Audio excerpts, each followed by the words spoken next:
Nós queremos hoje continuar a nossa série de mensagens sobre a carta de Tiago. Para quem talvez está vindo pela primeira vez, ou as primeiras vezes agora no culto, nós estamos seguindo a sequência dos capítulos da carta de Tiago. E eu gosto muito de estudar os livros, as cartas inteiras da Bíblia, pois sempre quando nós fazemos isso, nós pegamos um contexto geral e o significado do conteúdo desses livros se torna algo mais vivo, mais especial para nós. E Tiago, o irmão mais novo, o irmão caçula de Jesus, escreve essa carta bem prática, com questões do dia a dia que mexem com a nossa vida, com a autoridade de alguém que realmente cresceu com Jesus e viu Jesus, Deus encarnado, crescendo e agindo. E ele fala muitas vezes questões duras, questões que mexem realmente com o nosso dia a dia, com o nosso ser, com a nossa alma. E hoje nós vamos continuar estudando então no capítulo 3, e o tema de hoje é sabedoria que vem do alto. Você pode estar abrindo sua Bíblia em Tiago, capítulo 3, os versículos, está errado aqui, marcado, versículos 13 até o versículo 18. Houve um erro aqui de digitação. Então, Tiago, capítulo 3, dos versículos 13 a 18. Quem é sábio e tem entendimento entre vocês, que o demonstre por seu bom procedimento, mediante obras praticadas com a humildade que provém da sabedoria. Contudo, se vocês abrigam no coração inveja amarga e ambição egoísta, não se gloriem disso, nem neguem a verdade. Esse tipo de sabedoria não vem dos céus, mas é terrena. Ela não é espiritual, mas é demoníaca.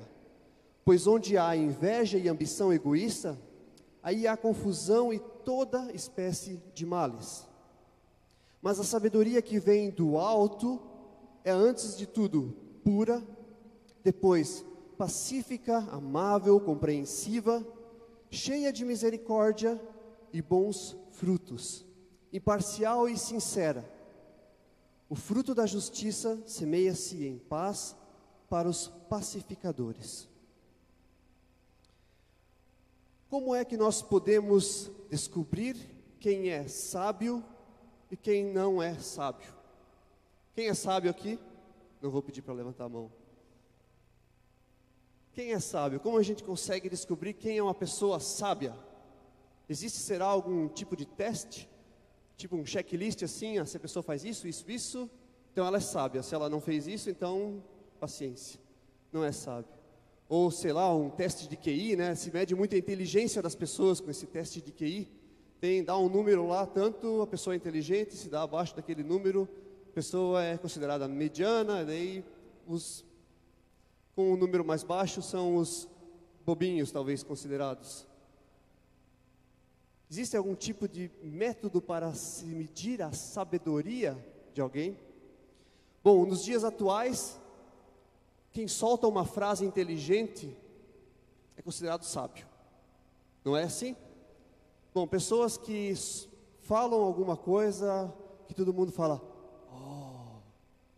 esse é sábio. E temos várias pessoas que são talvez consideradas sábios hoje em dia. Buda certa vez disse, a paz vem de dentro de você mesmo. Não procure a sua volta. Bom, a gente conhece outra verdade. E quem vive no mundo real sabe que isso aqui nem sempre funciona, Talvez ele não foi tão sábio assim.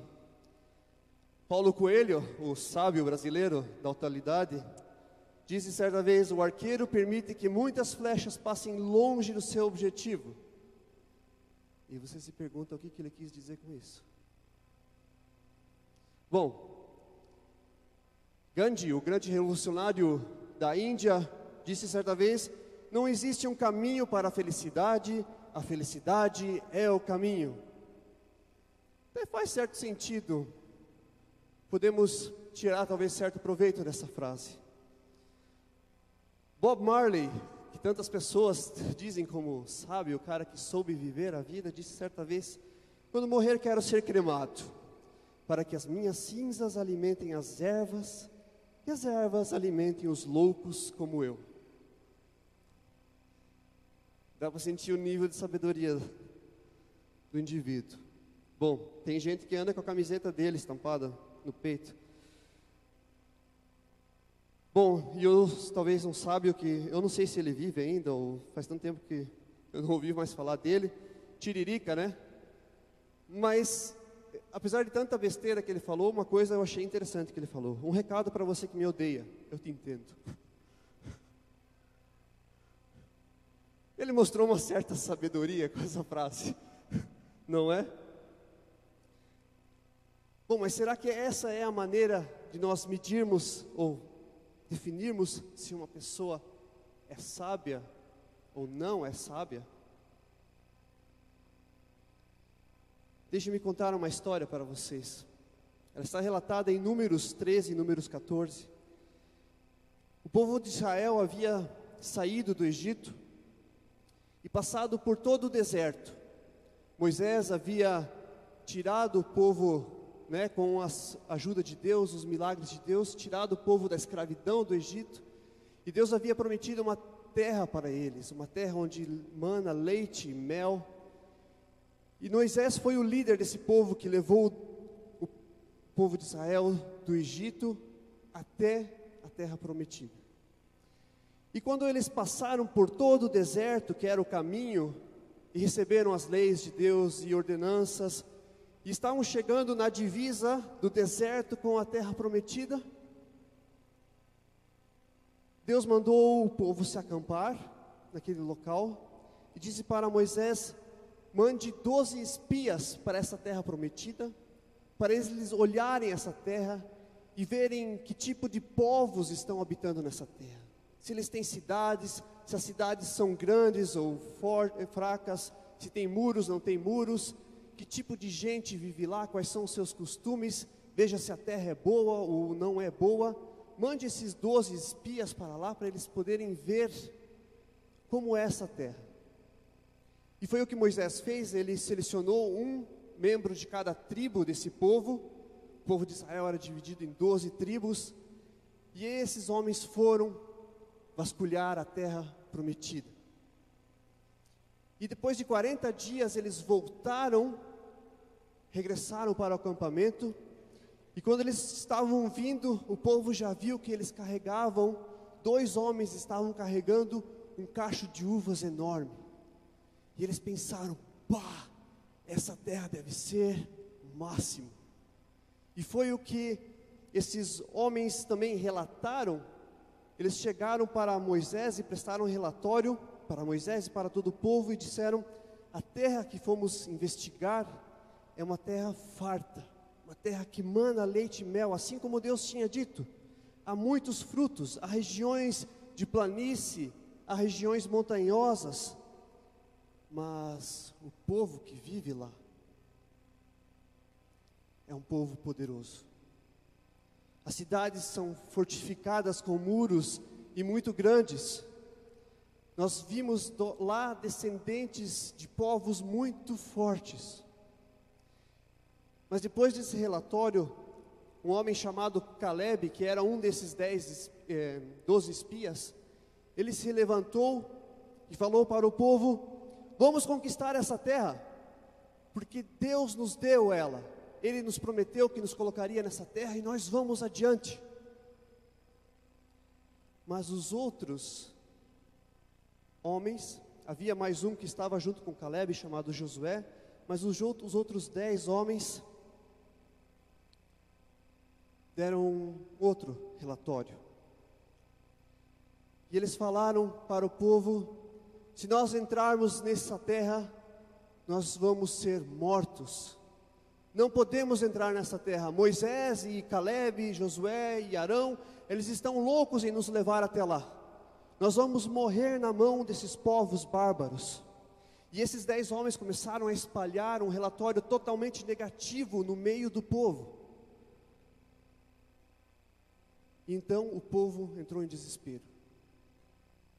Eles choraram a noite toda, nos diz a Bíblia, e eles vinham a Moisés a noite toda e se lamentavam. Quem dera tivéssemos ficado como escravos no Egito, talvez morrido lá. Seria muito melhor do que morrer a fio da espada aqui no deserto, tentando conquistar uma terra que nós nem vamos conseguir. Por que será que Deus nos trouxe até aqui? Somente para nos ver morrer? Vamos voltar para o Egito. E muitos deles já queriam escolher um novo líder para realmente voltar e se entregar como escravos novamente ao faraó. Uma confusão geral tomou conta do povo. Então, Moisés e Caleb, Josué e Arão tentaram amenizar a situação e falaram: não, Deus está conosco, vamos adiante, vamos tentar, não tenham medo. Mas não adiantava, o povo estava desesperado, a confusão estava armada, e eles queriam apedrejar Moisés. E nesse momento, quando eles estavam com as pedras na mão querendo apedrejar Moisés, diz que a glória de Deus veio até o tabernáculo, o local onde eles tinham as suas cerimônias religiosas. E Moisés entrou então na presença de Deus.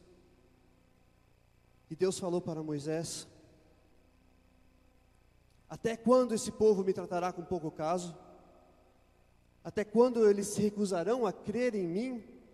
Eu vou acabar com todos eles, Moisés, e vou deixar somente você vivo, e vou formar um novo povo através de você. E vocês imaginem Moisés naquele momento ouvindo isso de Deus.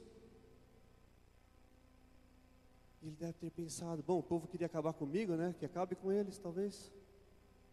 Mas ele parou para pensar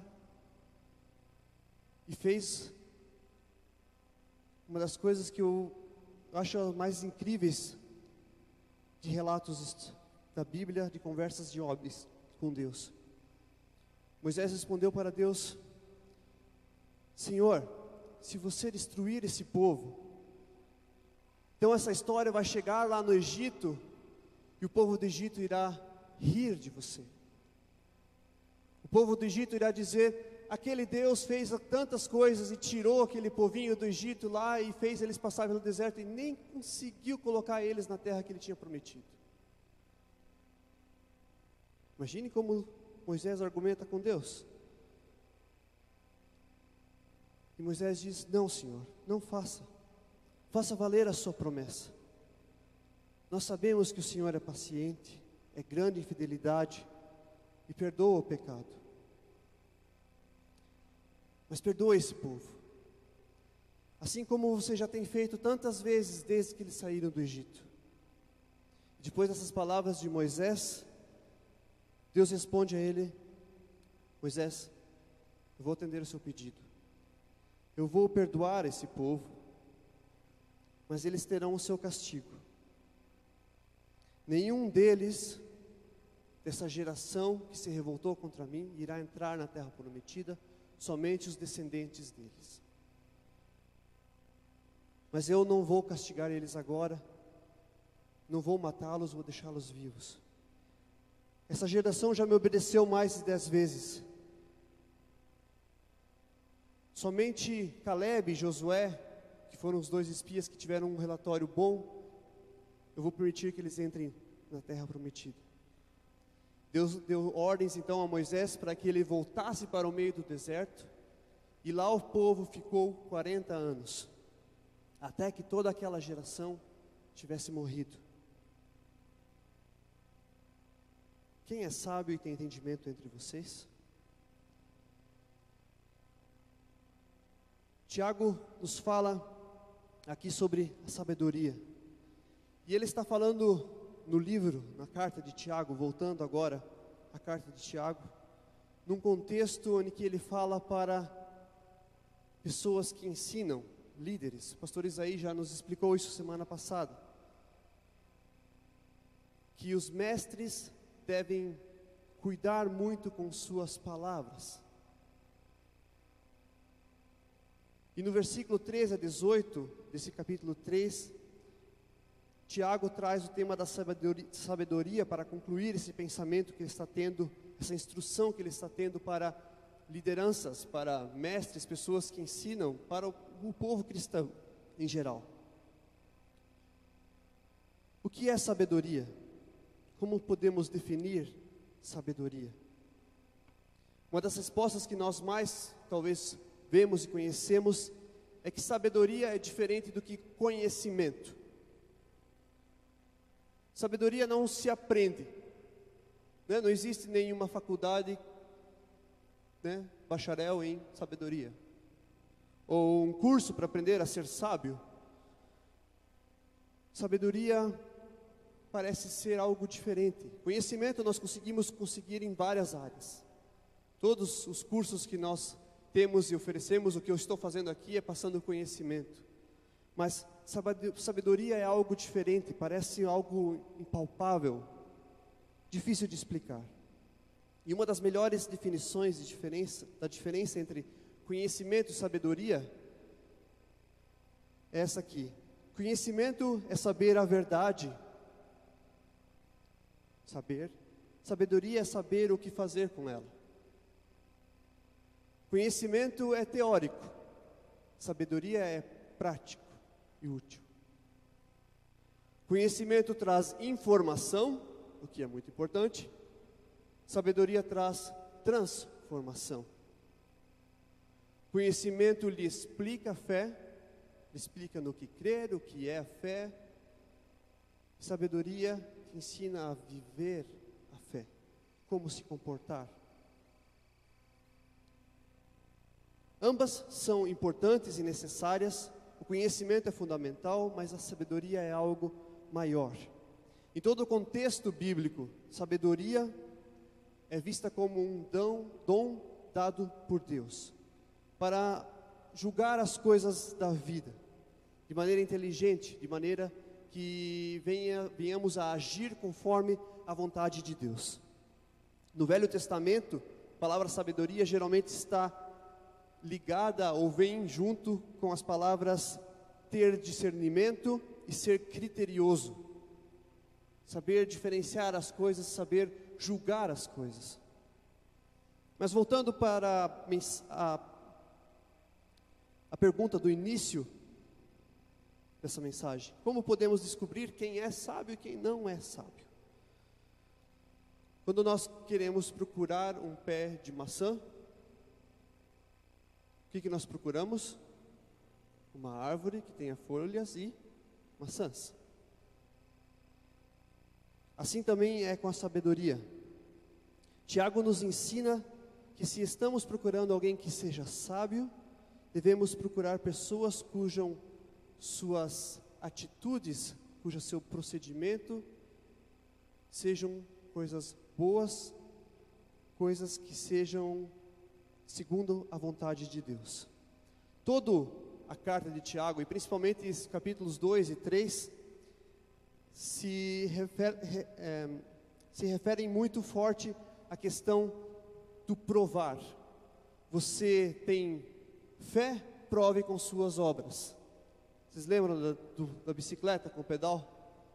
Se você ouve a palavra, pratique a palavra. Se você é sábio, como você prova isso? Através do seu bom procedimento.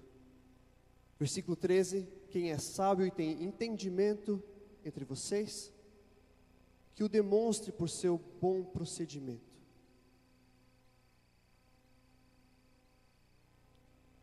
E aí vem mais alguma coisa.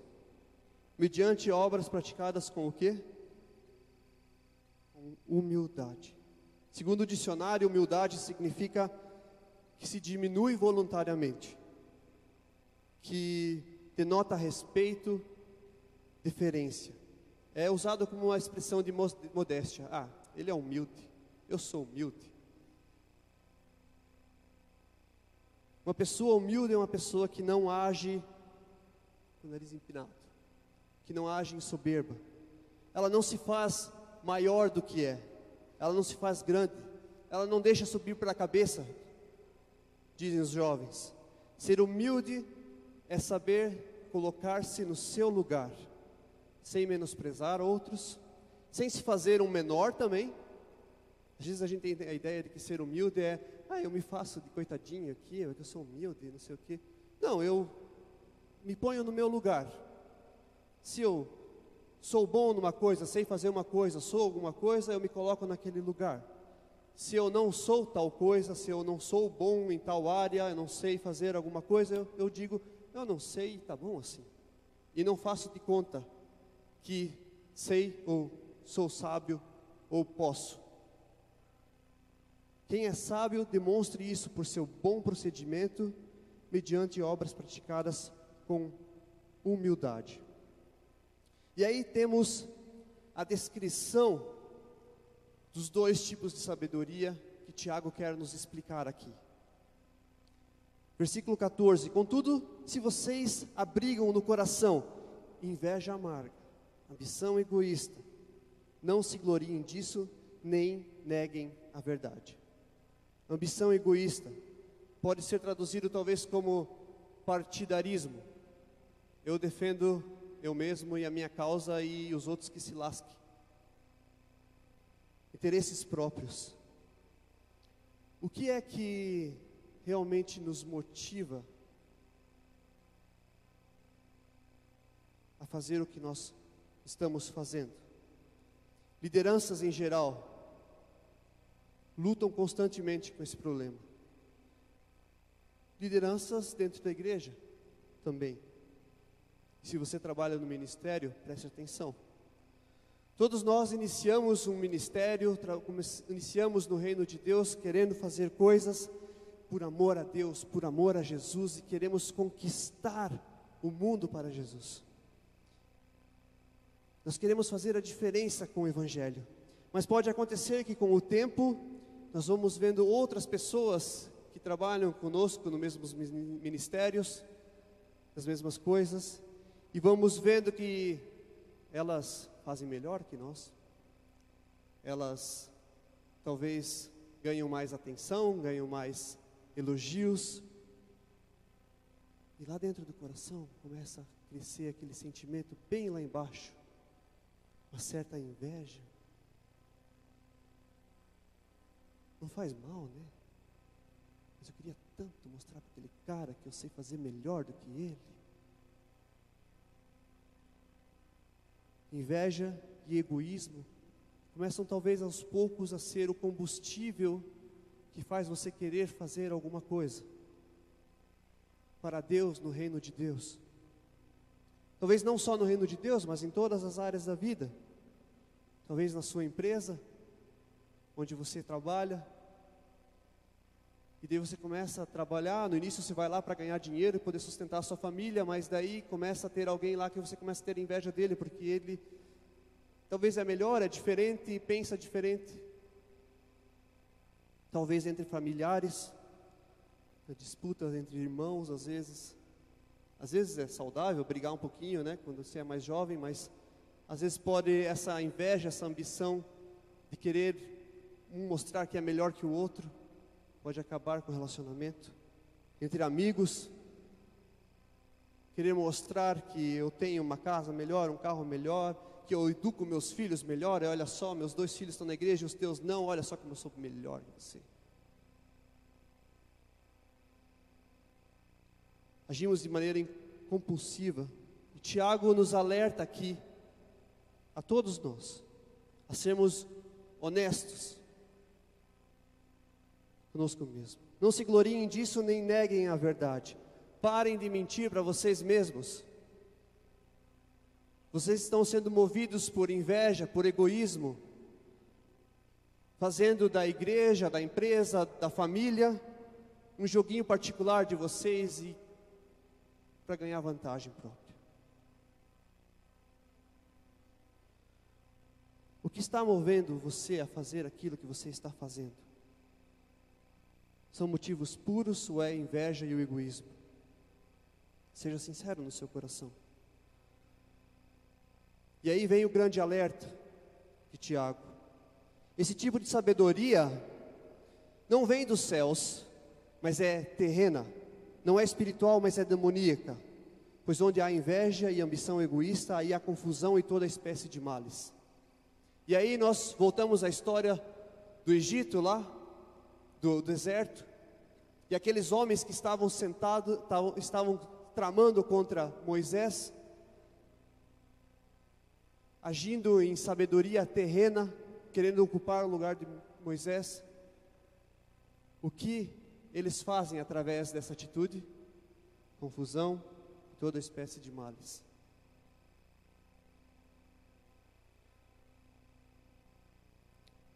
A sabedoria terrena é movida por inveja, ambição egoísta e traz confusão e toda espécie de males. Devemos cuidar muito com isso em nosso coração. E aí vem o versículo 17,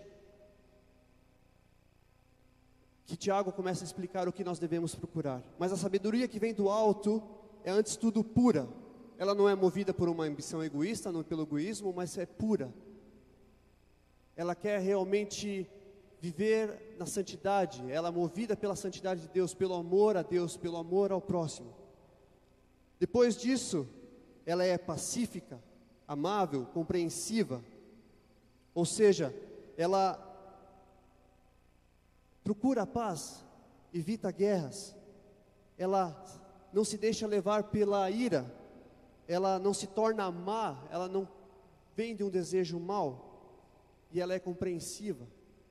Ela sabe analisar contextos, entender o porquê das coisas e julgar as situações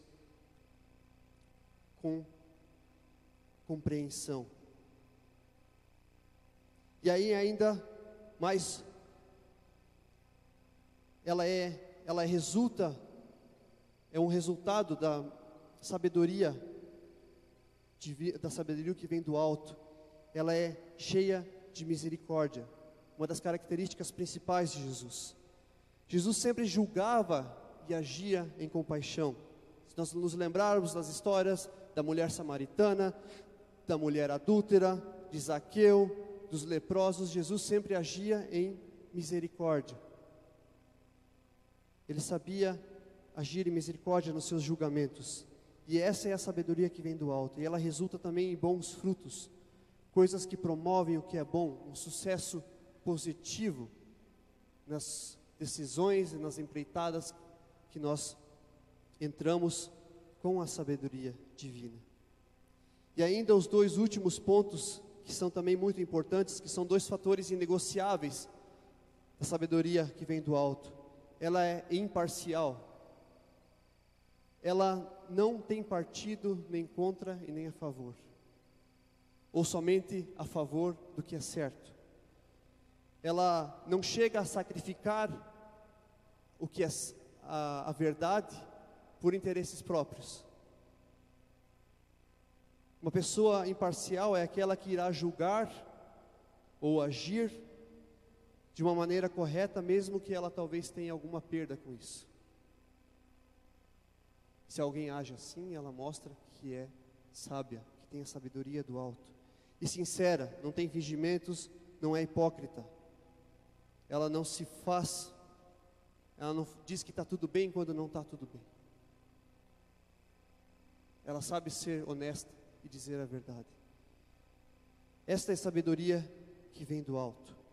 Ela é pura, depois pacífica, amável, compreensiva, é cheia de misericórdia e de bons frutos, imparcial e sincera. Se nós voltamos para a história do povo de Israel lá, quem foi que agiu com sabedoria que vem do alto? Talvez Caleb, que se lembrou dos fatos que Deus ajudou já em toda a caminhada no deserto e disse: não, vamos avante que Deus vai nos ajudar. Mas eu gostaria de destacar a oração de Moisés. Ele poderia ser parcial nesse momento. Bom, eles estão tentando acabar comigo mesmo, eu não gosto deles, já estou de saco cheio. Deus acaba com eles de uma vez. E o que Moisés pede: Pai, perdoa eles. Moisés agiu promovendo a paz, sendo amável, compreensivo com o povo, foi imparcial e foi sincero. E essa atitude de Moisés trouxe bons frutos. Então, onde nós podemos encontrar essa sabedoria? Buscar essa sabedoria? A Bíblia, em muitos versículos, nos diz que o temor do Senhor é o princípio da sabedoria. No temor do Senhor está a sabedoria. Queremos ser sábios, ter essas qualidades da sabedoria do alto e não ser movidos por inveja e ambição egoísta, devemos começar a temer a Deus. Aí está o início dessa sabedoria, que vai nos ajudar a julgar e agir de maneira certa, de maneira correta, de maneira que traga bons frutos em nossa vida. Na primeira mensagem dessa série de mensagens, o pastor Norberto enfatizou muito esse versículo de Tiago 1,5. Se alguém de vocês tem falta de sabedoria, se alguém de vocês percebe, já fiz bastante besteira na minha vida, movido por esses sentimentos do meu coração, peça essa sabedoria do alto a Deus, que dá a todos livremente, de boa vontade. Ele irá conceder para você. Que você possa, meu desejo é que você possa sair dessa noite aqui, sabendo exatamente como você está agindo, com que tipo de sabedoria. E que você possa tomar essa decisão: Deus, eu quero a tua sabedoria que vem do alto, e começar a agir, a julgar, a tomar as decisões que eu tenho que tomar no dia a dia, com a sabedoria do alto, sendo pacífico, sendo compreensivo, trazendo bons frutos. E é isso que nós queremos pedir também agora para Deus. Vamos nos colocar de pé para ter um momento de oração ainda.